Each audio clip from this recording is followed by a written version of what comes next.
Hello and welcome to Network Capital. It's our pleasure to Hi. be hosting you today. It's my pleasure too. Before we get started, would love to know who you are and what are you doing today? Oh, wow. What I'm doing today, it's a pretty interesting question. So I am in office now. I just came out of a meeting. So I'm an engineer and I work in semiconductors. Semiconductors is okay. It might sound, very big, but it's not that big.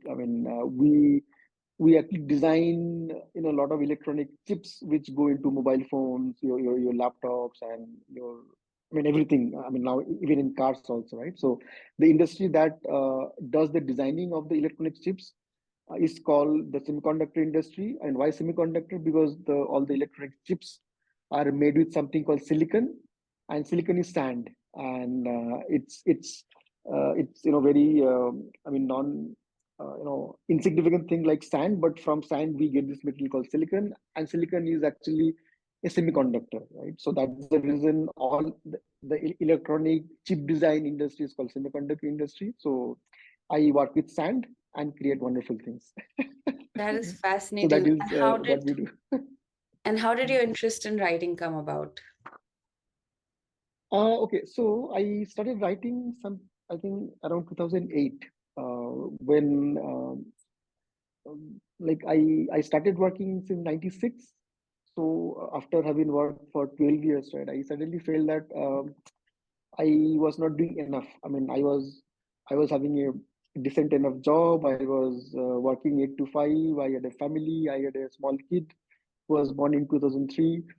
So everything was going fine, but somehow I realized that I was not doing enough, right? I was earning money. I was a good husband. I was a good father. I was a good son of my parents. But then I was thinking that, whatever I'm doing, will that, was that making me, satisfied enough, right? And that's where I felt that I have to do something which might, live beyond my life and live beyond my age, right? So, and that's why this writing thing came into picture. I used to write since childhood, but then I thought, let me try out writing in a professional manner. So that's where I started writing. So my first book was published in 2013. It was a fiction. Then I wrote two more fictions, and this one is a biography, which I started working on since 2019. So this is my fourth book, but the first endeavor in writing a biography, or it's the first non-fiction from a fiction writer. So it's something like that. No, that's And I really believe fascinating. okay, so again, I believe writing this biography is also driven by the same urge, right? That I should do something which will add some value to others. People would know something. People would people, if not remember me, but at least people would remember the book, right? So it's, I believe, it's an urge to be more meaningful to the world, to be more invaluable to the world, right? That doesn't mean that the work I'm doing in my office is junk or it's nonsense. Of course not, but it might not be enough, right? I if I can do something more, why not, right? So it all comes from that urge of doing something more meaningful for me and for the world. Got it. But before we actually go further into the book, and discuss the physicist you've studied, um, I also know you dabbled, or not dabbled, actually performed as a musician. So it's not just writing and fiction that's been Oh yes. interested in, there's music as well. So tell us about pursuing Okay, multiple so things at the same I'm a time. trained violinist. I learned Western classical music. I learned violin. I still play violin. And in my college, when I was doing engineering, I was also, the governor of the institute band. So, so that's where I started, working uh, as a part of a band. Though I was a violinist, right, but we had an institute band which I used to represent. And then again, the same time when I started writing, the same time, I mean, few of us we who used to stay in the same hostel in our college, came back to Bangalore after after doing various things. Some did their masters and PhD in the US, and then they came back to Bangalore. So it so happened that in 2008, which is around 15, 16 years from now, quite a few of us from the same college, we landed up in Bangalore, and we thought, chalo, matlab, let's do, do some music, let's revive our old band. But then uh, it was not possible to form a band with only our hall mates, our hostel mates, right? Because of course, I mean, we didn't have everyone in Bangalore. So like it started with our hostel mates, but then we had our colleagues, our friends, our spouses, and their colleagues. That's how a band started. And we performed for I think 10, 11 years, from 2008 to 2016. We performed in Bangalore, uh, I mean, at least once a year, and at times even more than that. But then lately, for the last 5, 6 years, we haven't performed much, because the kids started growing up and people become very busy. So we never got that much of time to get together and to practice. But yes, I am still a very enthusiastic violinist. I love a lot of music. So music is, I mean, an inseparable part of my life. I listen songs, and I listen all type of music. There is, I mean, I love any music which is done with love and affection. That's all. And whether it's hard rock or whether it's a folk, I mean, Rajasthani folk or Bangla folk, which is my language, right? I mean, if any music is done with love, I mean, I would love it. That's it. Yeah. What got you interested in the life story of Jagadish Bose? How did you first discover or stumble upon him, and then what got you interested in Okay. building Uh, your first fiction project so, of his life? hmm. So I was wondering, like after the third fiction, I was wondering, and then it so happened that I just bumped on this character. Like he is well known in Bengal. Like well known means we have heard a lot of stories about Jagdish Bose while growing up, and there's a very big road in Calcutta called A.J.C. Bose Road, right? So the name is known to all Bengalis, if not outside Calcutta or outside Bengal. But I mean, we knew the name, but it so happened that I suddenly realized that there are some very unique things about his science. Like as a scientist, he has been he has been resurrected now in the academic area in a number of like domains. Like I can mention just a few things. He is now officially considered a co-inventor of radio. So Marconi is no longer considered or taken as the sole inventor of radio.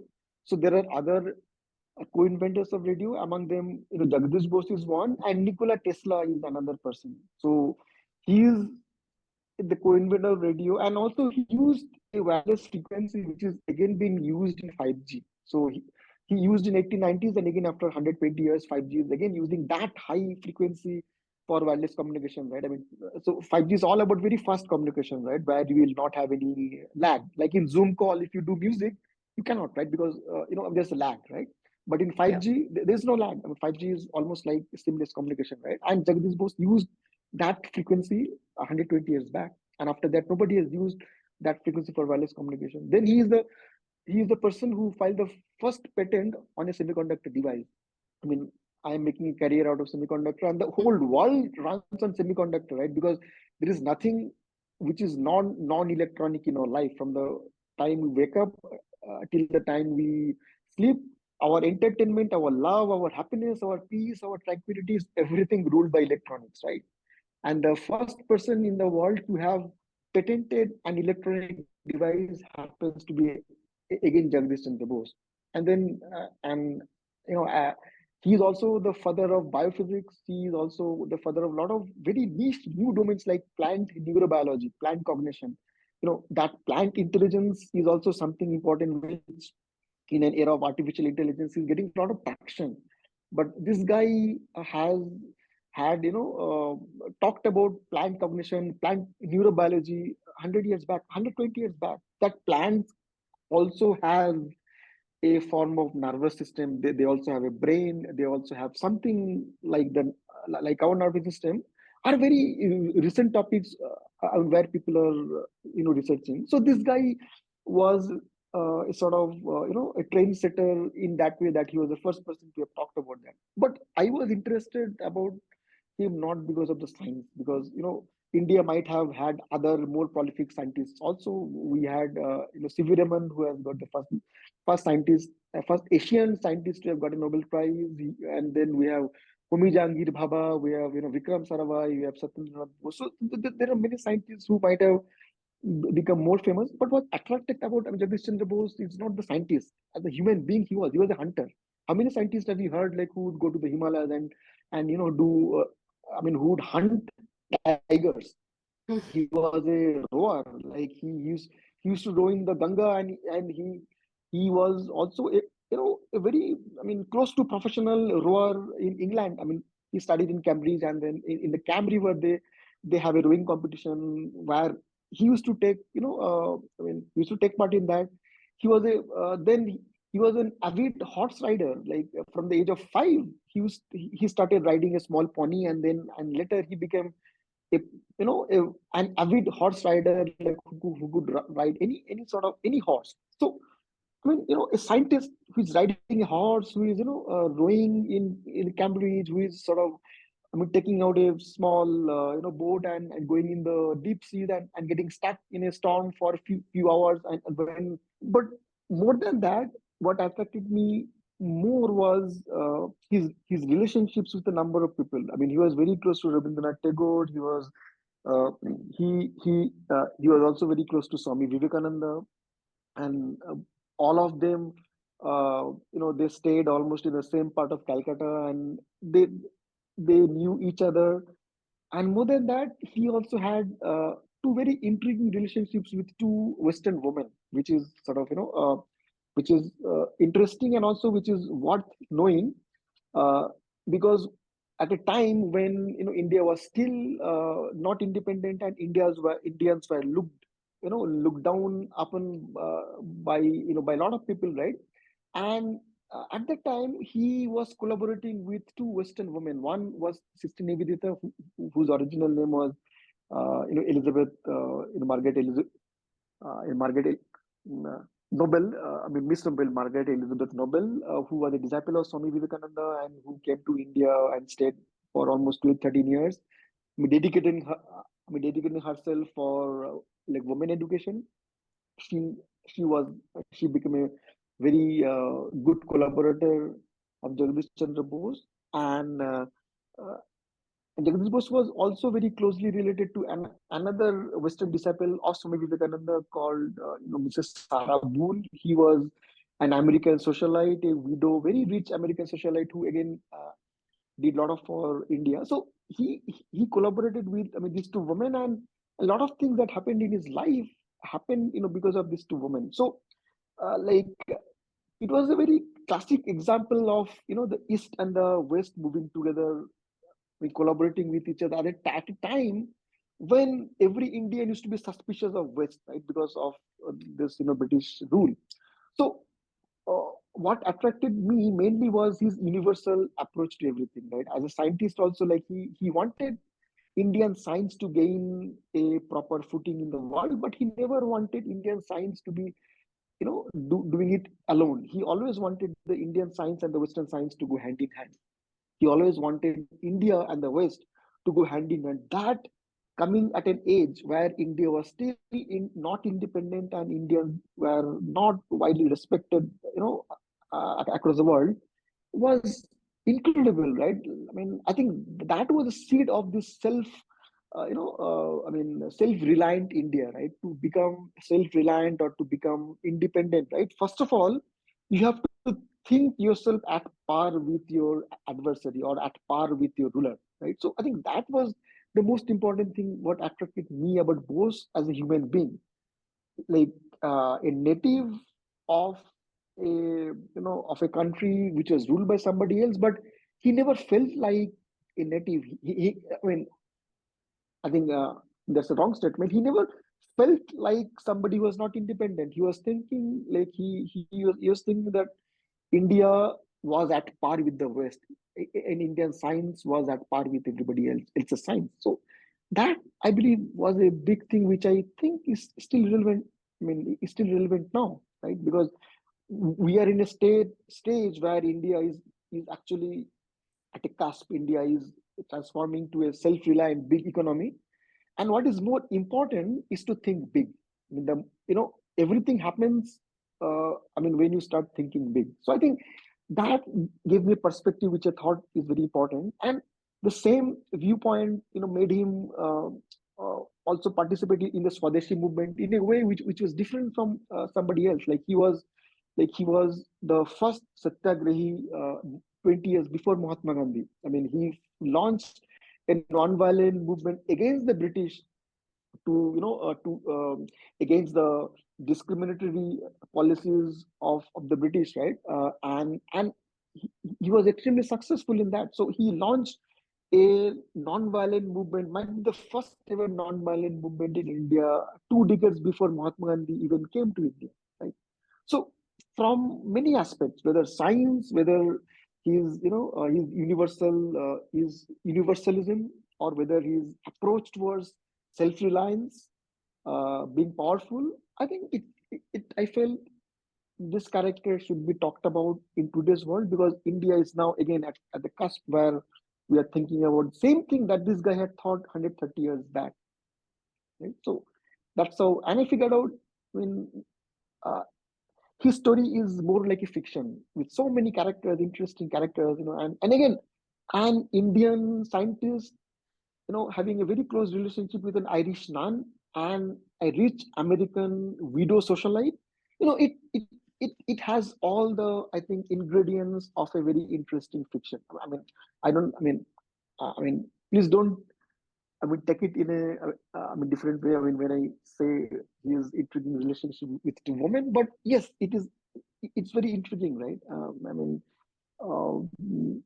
So like it had all the elements of a fiction. So being a fiction writer, I feel, why not? I mean, let me do this.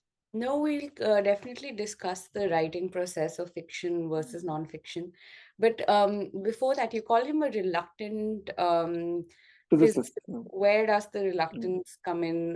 Do you think Yes, that informs his he science as well? yes. So he was a naturalist. He used to love trees, plants, animals, sea, ocean, mountain, right? It was just by chance that he became a physicist, and his entire work on physics lasted only for 4 years.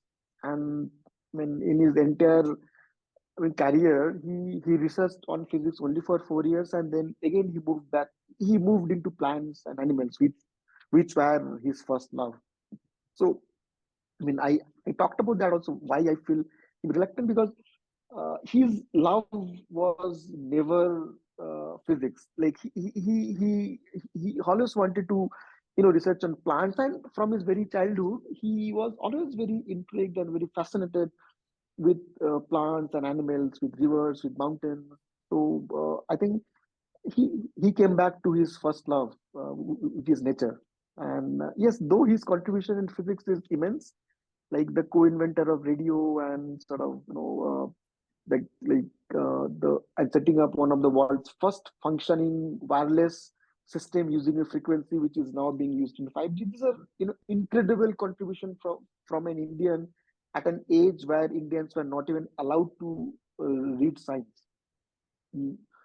But it's happened that in Saint Xavier school, where he was admitted in the high school, his teacher was somebody called Father Lafo.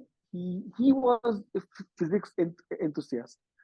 So under his influence, he might have got interested into physics, or might be Father Lafo made him interested in physics. But after 4 years, as I mentioned, right, he went back to his first love, which is nature, plants, animals. Right? So that's why I call me reluctant physicist. That's really interesting. Now coming actually to the writing, you mentioned like his life can be compared to a good A fiction, fiction. but at the end of the day, it is still non-fiction. You can't take the same creative liberties you would when, say, writing a fiction book. So tell us about the writing process of both a fiction book, a non-fiction book, especially from the perspective of, say, Hmm. someone trying to write for the first time. How do you go about approaching both the projects? What's similar in writing fiction versus non-fiction, and what's very different? Well, didn't. I wrote this as a fiction. I took a lot of liberties, and I have acknowledged also, like at the end of the book, right? I have apologized for, I mean, whatever, liberties I've taken, and also I think broken all norms and all standards of writing a biography. So I haven't given any reference, live references. All the references are there at the end. So I actually broke, I think, all possible norms and standards of a biography, right? So a lot of people have criticized me, but then a lot of people have also liked, because I didn't want to just write an academic biography, right? I mean, I wanted to go under the skin of the person, right? I mean, I wanted to know how he is as a human being, right? His love, his affection, his anger, his temperament, his his mannerisms, how he talks, how he reacts when he becomes angry, his dress sense, right? Everything, right? I mean, so I developed his character as I would develop any other character in my fiction, right? So from that point of view, I mean, I didn't discriminate between this book and my other fiction. So that might have taken away some of the authenticities of a biography, because I added a lot of dialogues, right, which people generally add in biography. But to create a scenario, I dramatized certain situations, and there were dialogues. I mean, there were some dramatization, right? So yes, I mean, if you ask me, I didn't feel that I was writing something different than a fiction. I wrote it like a fiction. Got it. What were your sort of sources or texts of making sense of his life? Because, like you mentioned, I think it would be easier to potentially write an academic book which just goes from one fact to the other, and sort of just like lays Hmm. out a chronology of his life. But sort of getting into the more personal, getting into the more Hmm. subjective when you talk about his temperament, his personality, how did you sort of navigate that? How did you attempt to understand him better as a person? That was a little tough. I had to rely a lot on letters written to him and letter written by him. Uh, sort of like a very good source was the letters written to him by Sister Nivedita, which is this Irish lady, this Margaret Elizabeth Noble, like who came to India uh, to serve under Vivekananda. So she has written a lot of letters, not only to him but to other people, right? Where he referred to Jagadish Bose, and he gave a sort of day-to-day update about Bose, about his character, about his nitty-gritties of his behavior. So that played a very big role in identifying or in going under the skin of this person. Then again, letters by Tagore, few letters by Swami Vivekananda, and also some letters by other people, and also a lot of newspaper clippings from the West. Either from London or from other places in Ireland, in Scotland, and also a large number of newspapers from New York and Boston, where he went number of times. So, I mean, all this, helped me to create a more realistic character out of him. Not only a scientist who is known from his scientific papers or his achievements, right? But a person known by his human nature, right? Known by his, as I mentioned, right? His, small nitty gritty things about his love, about his anger, about his passion, right? So, I mean, I tried to create as realistic a picture as possible of his life and his surroundings. But then again, I think it's up to the audience, the readers, I mean, to figure out how realistic or how enticing the characterization was. But I did try my best within my limited ability capacity. Of course. And just like towards the final section, talk to us about actually his career, right? Like at the end of the day, although he might have been a physicist for just 4 years, he ended up building Mm, a very interesting career for himself. mm, So many years later, we're still referencing his research, and discussing him as a person. mm, So talk to us about his career, and also what are some of the lessons that we might be able to draw from him for some of our more modern mm. careers today. Yes. Okay. So as I told, right, he joined. He was the first Indian science teacher of modern India. So during his time, which is not very old, even during the 1880s or 1890s when he started his career in 1880s, science education was not widely available in India. The Britishers very consciously wanted to keep the science education away from Indians because they thought that science might make Indians more liberated or might be more. So at the time, science was taught only at the lower levels. Higher studies in science education was not allowed, not existent in India, and the science teachers were all Westerners. So Bose, he was the first Indian science teacher in India, which is not, I mean, not a very proud thing for us to say, but it was like that. So he was the first person who created science as a profession in India. So before that, I mean, nobody studied higher science, and also there was no job for a science graduate. There was no job for a science learner. So he was the first person who made science a mainstream profession in India. So from that point of view, also, I think, I mean, he did an incredible thing. Had it not been for Jagadish Bose, I think science education would have been delayed in India for at least 40, 50 years. Till independence, I don't think India would have got real science education. So though his love was plants animals, but he joined as a physics teacher in Presidency College, and till the last day he remained a physics teacher. So uh, officially, like he was teaching physics, but all his researches and everything, which he did at his own cost. So India didn't have a physical laboratory till 1915 when he was retiring. So all his life he did all his researches privately in a junkyard in Presidency College, a small room with a small attached bathroom, converted into a makeshift laboratory where he did his his, his research for almost 35 years at his own cost. So I think what we can learn from him is a few things. One is that whatever be the adversary, right? You cannot complain about that. In fact, he told in a lot of lectures, right? Complaining doesn't solve anything, right? So you have to have the urge to move ahead, and whatever be the adversary, you cannot think like a victim.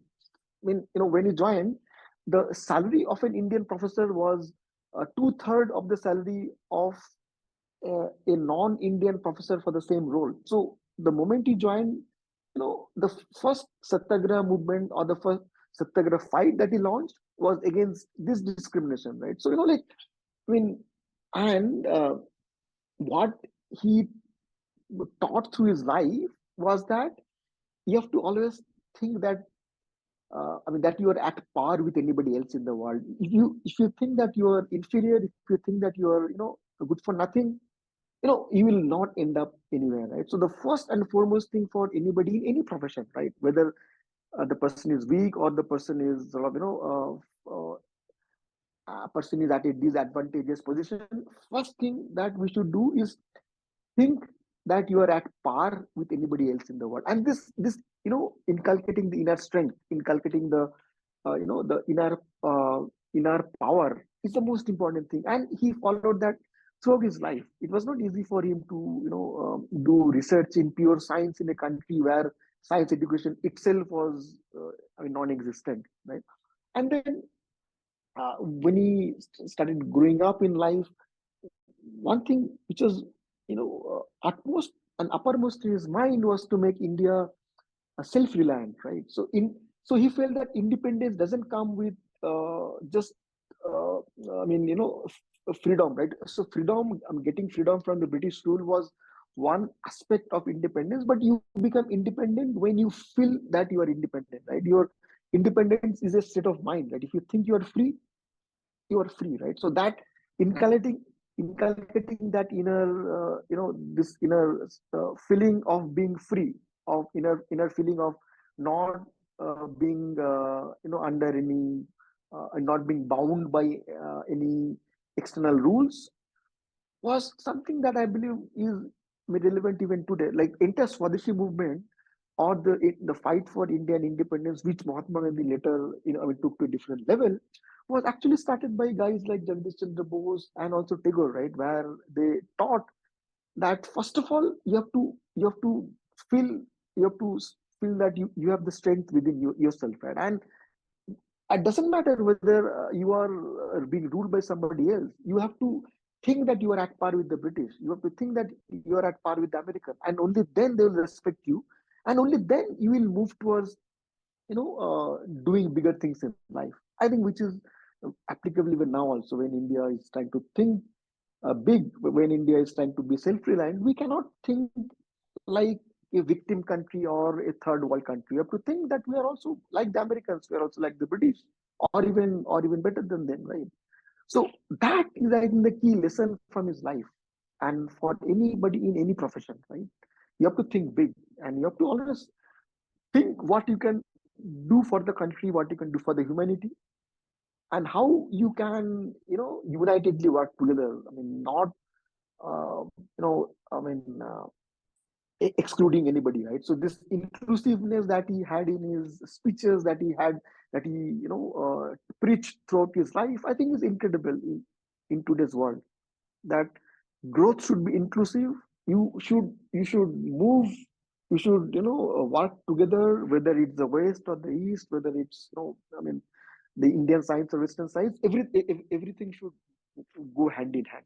So I think these are the key things which I also brought out through a lot of interesting anecdotes in the book. I mean, when I speak, it might sound a little philosophical, but it is not. I mean, it is some very basic tenets which uh, which are very practical also, right? And also there are a lot of anecdotes, a lot of interesting incidents which uh, I have dramatized, and I have presented in a dramatic format, which which will sort of show his life in a very practical way, and also in a very easy to read format.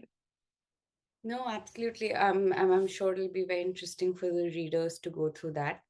Um, Before we conclude, I mean, do you have any advice for people who might like to build multimodal careers like yourself, pursuing maybe a tech job in the day, writing and playing the violin at night? So how do you go about it? Do you have any advice from your own career? I think, see, people should try everything. Whatever you feel like, whatever you have love for, you should try it out, right? And I believe if you have the passion, time, you know, you always get time. I mean, time pops up from nowhere. I mean, see, i- I mean, I've seen that if somebody is saying that I don't have time to do something, but it means that he doesn't want to do that. If you really want to do something, right, as I told, right, कहीं से time तो आ जाता है, मतलब time just pops up from nowhere, from the thin air, like you get some time, right? So I think I would advise whatever you have in mind, just do it. I mean, don't think about the outcome. Don't think about आगे क्या होगा, right? ये book publish होगा कि नहीं, music करके क्या फायदा है, right? No, just forget about the outcome. Just do for the love of, just do anything for the love of doing that. Whether it's music, right? I mean, how does it matter whether I mean, your music is being appreciated by others, or whether you're becoming good musician, right? I play violin just for the love of playing violin, right? I mean, same with everybody else. You should, if you want to sing, just sing for the love of singing, right? And same if you want to write, if you want to do, if you want to do trekking, hiking. So now there are so many things you can do, right? People do photography, people do, wildlife photography. I have at least three of my friends who are avid uh, photographers, and they are doing amazing work, right? All out of passion, right? It's not that they will ever become a professional photographer, but the amount of work time they spend for this, right, is incredible. I think that's, I mean, whatever you have love for, and whatever it could be, it could be cross country driving, it could be cross country cycling, it can be mountaineering, it can be anything, right? Just do it. Just you have this, Nike tagline, right? Just do it. I think that's the motto. I mean, that I think should be the motto of everybody's life. No inhibition, no shyness. Chalo, just do it. That's it. Absolutely. Before we conclude, is there anything that I should have asked? Anything that you'd like to add for our viewers for later? I think one thing I should add. I think people should read a lot. It's and you should read anything and everything, because books are the biggest teachers, right? And I mean, when I say books, it's not, I mean, necessarily book in the form now you have internet, which is sort of like million books, right? So whether through podcast, whether through internet articles, right? People should read more, and I think people should spend more time in reading than doing anything else. I feel that people are reading less and spending more time in other things, which well, it's not that you have to forget entertainment, but entertainment is fine, but not at the cost of reading. Because when you read something, right, your all your senses are concentrated around that thing, right? So the learning that you get through reading is immense, right? uh, so that helps a lot. That helps to become a good human being, that helps you to become a more, I would say, inclusive, more rounded personality, because more you read about more people, right, more you know the dynamics, the cultures, the languages, their sentiments, right? And that makes you more humble, and also that makes you more inclusive, right? Suddenly, see, if I don't my third book was about, not exactly LGBTQ, but sort of lot of unconventional love, right? So, a lot of unconventional characters uh, who have, their own form of love, right? I mean, which might not be acceptable to everybody. But now, I mean, how do I know about them, right? I knew about them because I read about them, and of course, I also interacted with few people.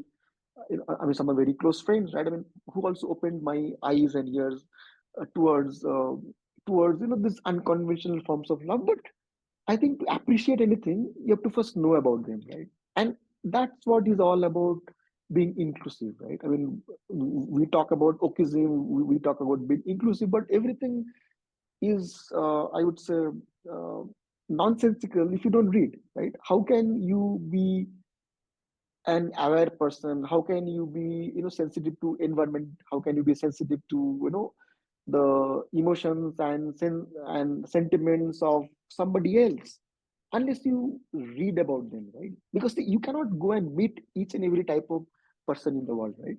It's not Yeah. possible. I cannot meet a Somalian pirate, right? I might not ever meet a Native American from, say, South America, right? But I can read about them, right? So that will make me a little, I mean, closer to them, and my thoughts would include them also, right? So that is about being inclusive, right? So I think I would advise everybody to read. I mean, whenever you get time, बस थोड़ा सा पढ़ लो, podcast देख लो, थोड़ा सा पढ़ लो, just listen to people, right? That's No, it. that's a really That interesting. will make us that will make us better human beings. और हमको चाहिए क्या लाइफ में, वही तो चाहिए ना, मतलब we all want to be better human beings, do little more meaningful things for us and for others, right? बस, और No, बाकी सब तो होता रहता है, right? yeah, no, that's a profound note to end on. Thank you so much for your time and insights. We'll add the details of the book when we share this masterclass, and I'm sure Mm, a lot of Network Capital members will enjoy reading it. nice, and thanks a lot. I mean, it's a very wonderful opportunity for me, and I'm really sorry. Last week, I think last Saturday, right? Somehow I missed it, No, no, that's fine. and so I mean, it, thanks a lot for giving me this platform, giving me this time, and also connecting me to a lot of your audience, right? I mean, whom I might not have met otherwise, right? It is only through you and your platform, your portal, that I can reach out to them. So yes, all my best wishes to you, to your audience, all my love, all my like all prayers for them. Let everybody be happy, let everybody be better human beings, and do something meaningful for the world, for humanity. That's all.